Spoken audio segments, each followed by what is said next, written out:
One image that really stands out in my mind is a photo that I took in Kenya of a mother cupping the face of her young child in her hands.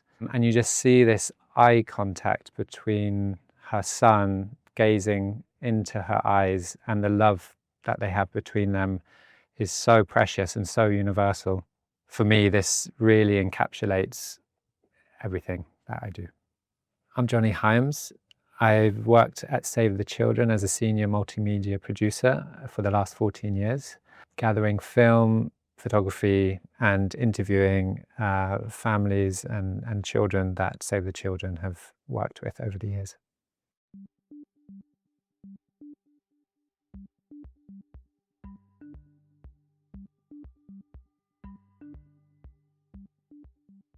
At school, I was always really into art. I really enjoyed art. When I finished school, I was invited to stay in a rural community in South Africa. And I was asked to take photos for a local NGO there.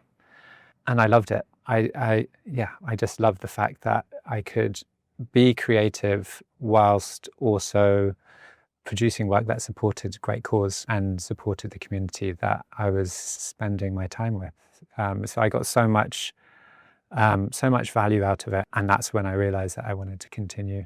What I liked about working with Save the Children is it gave me an opportunity to continue working in a photojournalistic way, telling stories, but it felt less extractive because working with an organization that is actually supporting the communities that I was meeting felt like that the work was contributing to that community. It wasn't an extractive process.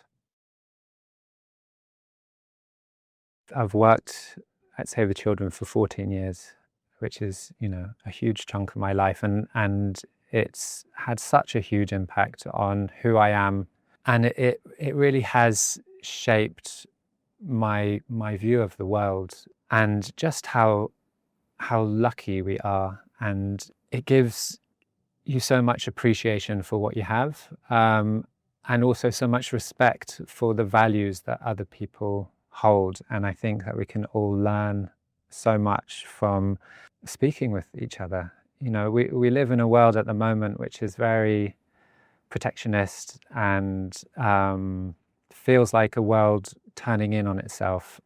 And I think that we've got so much to gain by understanding one another, and that means that you've got to connect. It's had a huge impact on understanding where I exist in the world, and that it's my experience of the world is not the reality for so many others, and I think that perspective is so valuable.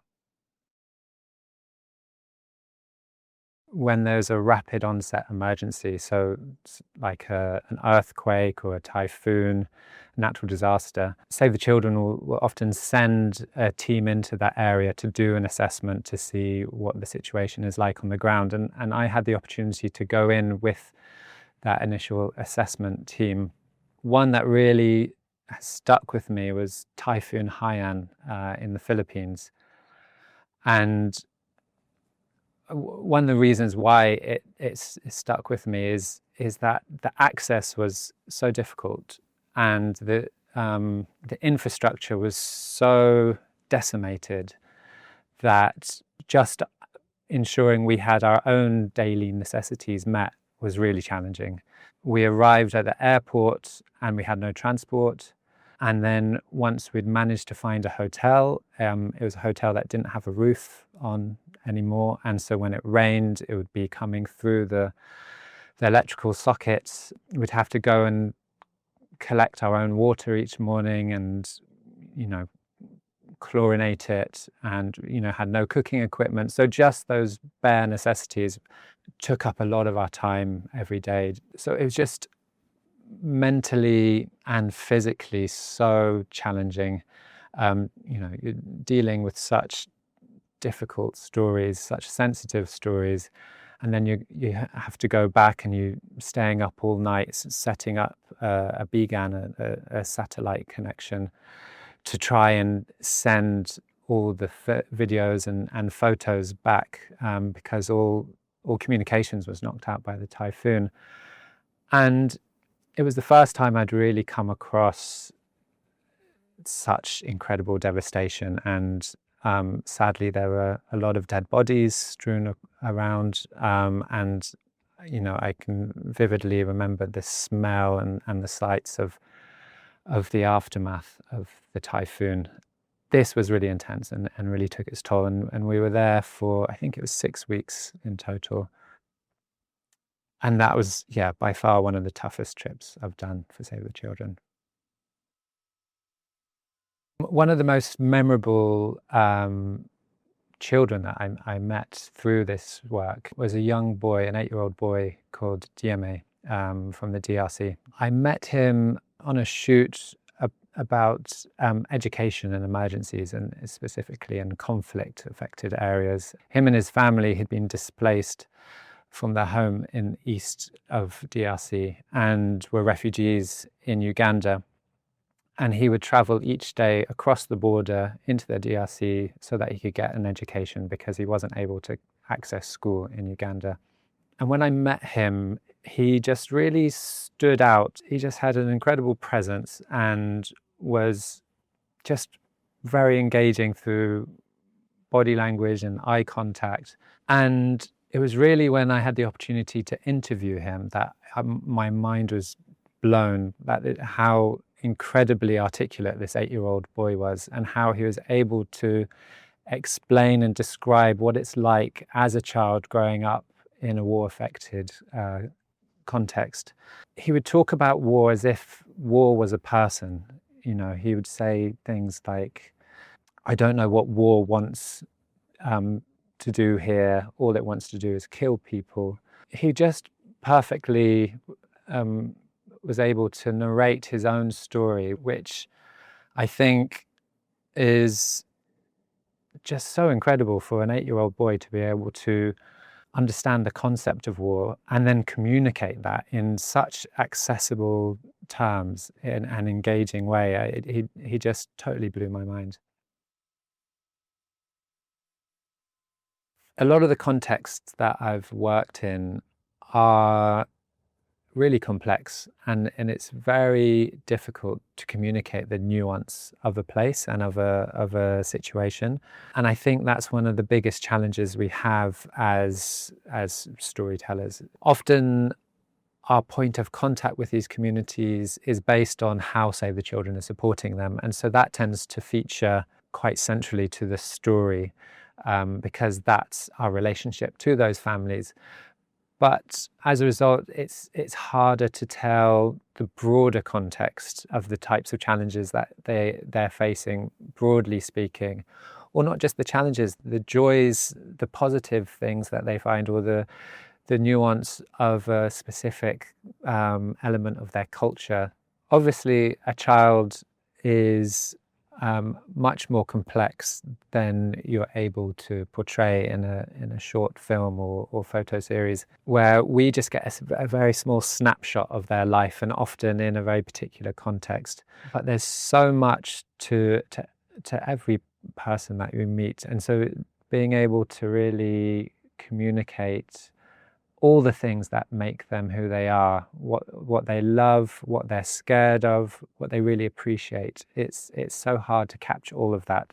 I love working with them to try and tell the story that they want to tell, and for them to ensure that they have their voice heard within the story, and tell me and anyone who's watching what's important to them.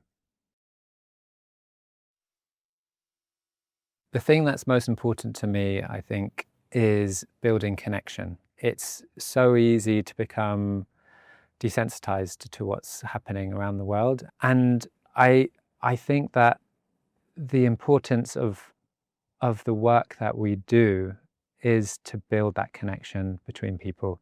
Because the more you know about someone, the more you care. And that is the challenge that we have as filmmakers, photographers, writers, is to make people care and to build that connection.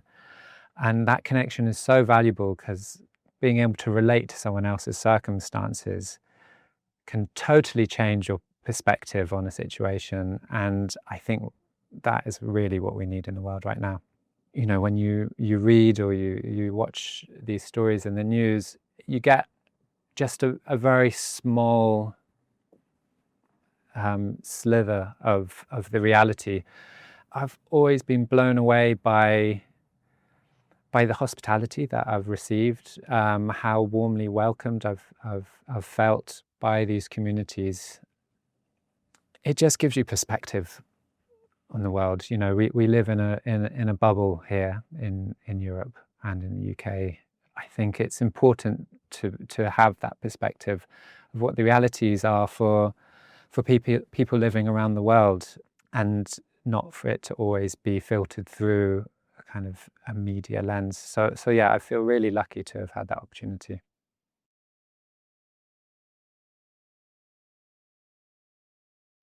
If I were to find a common thread through the work that I've done for Save the Children, I would say one of the standout themes is displacement. So many of the communities that I've met over the years have been displaced from their homes for one reason or another, whether it be due to climate or forced from their homes because of conflict. I think this is a theme that I'd really like UK audiences to understand better, the global impact that decisions that we make here in Europe has on communities across the other side of the world. So when it comes to subjects around international aid, for example, the impact that cutting international aid is only going to increase the amount that children and families are forced from their homes. More likely, we're going to see a rise in conflict. We're going to see a rise in the impact of climate change, and therefore you're going to see more families and children displaced from their homes and fleeing safety. And so this idea that seems to be so prevalent now of, you know, charity starts at home and we shouldn't be supporting communities across the world, that has an impact. And so I would really like people to understand what those push and pull factors are, why these people are forced from their homes, and hopefully allow them to appreciate it and relate to the really impossible decisions that these families are making every day. I started in 2012 when it felt like there was a real national energy behind, you know, ending poverty, increasing the chances for children around the world. It felt like there was momentum building towards creating a better, more sustainable world. And sadly, it really feels like in the last few years that has been on the decline.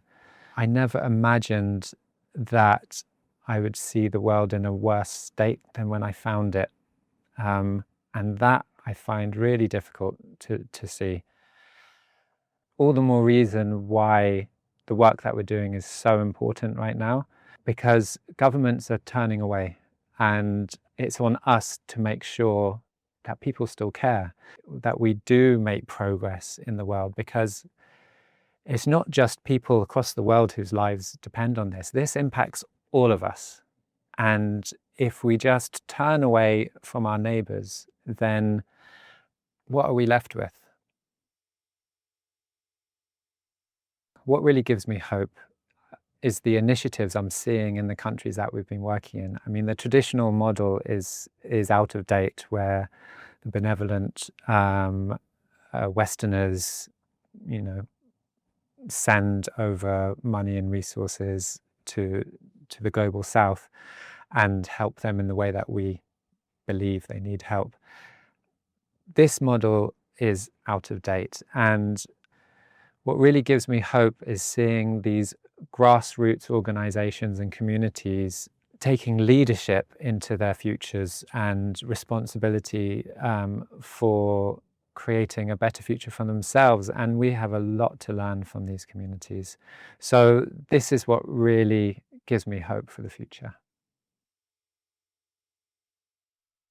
If I could give advice to my younger self, to be honest, I think I would benefit from getting advice from my younger self. I had such a better view of the world back then. And, I was so optimistic. Yeah, I think my younger self could teach me a lot today, definitely. If I were to give advice to my younger self or to young people starting out, I would tell them to really find their own voice and what their unique perspective has and can offer the world. I think it's important that you stay true to your own values and follow the stories that fascinate you. Because if you genuinely care and are invested in the stories that you're telling, you're going to do an amazing job. Save the Children has been such an incredible home for me for the last 14 years. It's made me the person I am today, and I'll forever be grateful for that. I feel ready for a new challenge. What that challenge might be, I haven't figured out yet, but I am really looking forward to trying out different things. Me and my family are moving to Lebanon. It's a community that's very close to my heart. And I'm really looking forward to seeing how I can apply everything that I've learned over these years within the region and be open to possibilities. So I'm really excited about these next few years. I will miss everyone, all my colleagues here and around the world, but all I can say is the work that Save the Children does is life-changing, and it's changed my life and so many around the world.